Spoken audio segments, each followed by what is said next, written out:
খুলনায় বিল ডাকাতিয়া রক্ষা কমিটির উদ্যোগে বিলের পানি বদ্ধতা নিষ্কাশনের জন্য খুলনা জেলা প্রশাসক মোহাম্মদ সাইফুল ইসলামের নির্দেশে ডুমুরিয়া উপজেলা নির্বাহী অফিসার মোহাম্মদ আলামিন ও ফুলতলা উপজেলা নির্বাহী অফিসার তাসনিম জাহানের আন্তরিক প্রচেষ্টায় এবং বিল ডাকাতিয়া অধ্যুষিত ফুলতলা উপজেলার ক্ষতিগ্রস্ত কৃষকদের শ্রমের ভিত্তিতে বিভিন্ন খালের কচুরিপানা, বালুর বস্তার বাঁধ ও নেট পাটা অপসারণ এবং কয়েকটি গেটের কপাট আংশিক খুলে দেওয়ার ইতিমধ্যে বিলের পানি নামতে শুরু করেছে।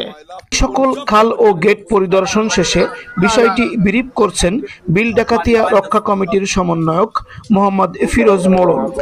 এদিকে বিকালে কমিটির নেতৃবৃন্দ ডুমুরিয়া উপজেলা নির্বাহী অফিসার মোহাম্মদ আলামিনের সাথে বিল ডাকাতিয়া রক্ষা কমিটির নেতৃবৃন্দর মত বিনিময় করে। এ সময় সাংবাদিক শামসুল আলম খোকন, মোহাম্মদ ফিরোজ মোড়ল, শাহিন সর্দার, আব্বাস সর্দার, ফিরোজ শেখ, নূর মোহাম্মদ শেখ প্রমুখ নেতৃবৃন্দ উপস্থিত ছিলেন। বিল ডাকাতিয়া রক্ষা কমিটির সমন্বয়ক মোহাম্মদ ফিরোজ মোড়ল বলেন, আমাদের এই এরিয়ায় ফুলতলা, ডুমুরিয়া, অভয়নগরের কিছু অংশ, দৌলতপুরের কিছু অংশ এবং আড়ংঘাটার কিছু অংশ নিয়ে প্রায় 50,000 হেক্টর জমি, এখানে ধান চাষ হয়, মাছ চাষ হয়, সবজি চাষ হয়, এটা সম্পূর্ণ পানির তলে চলে গেছে।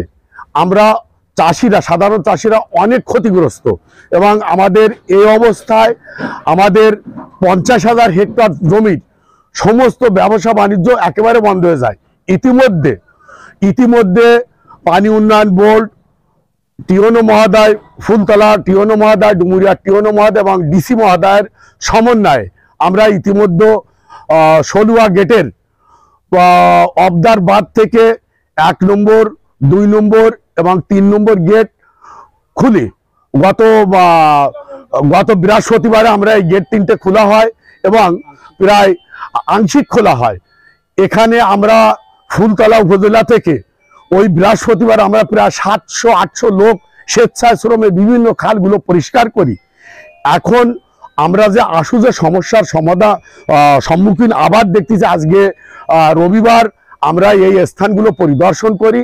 এমতো অবস্থা আমরা যে আবার যে বাধাগুলো দেখতে পাচ্ছি, সেই বাধাগুলো হচ্ছে রায়েরমহল, হামিদনগর যে সুইচ গেট আছে, এই সুইচ গেটের এরিয়ায় পর্যাপ্ত পৌরসভার ময়লা যে সুইচ গেটগুলো বন্ধ হয়ে গেছে এবং 1 নম্বর গেট, 2 নম্বর গেট এবং 3 নম্বর গেটের গেটগুলো আর একটু উঠালে ভালো হবে এবং পাহাড়পুর মসজিদের পাশে যে মাটি দিয়ে কাটা আছে, এইখানে আর একটু ডিপ করতে হবে।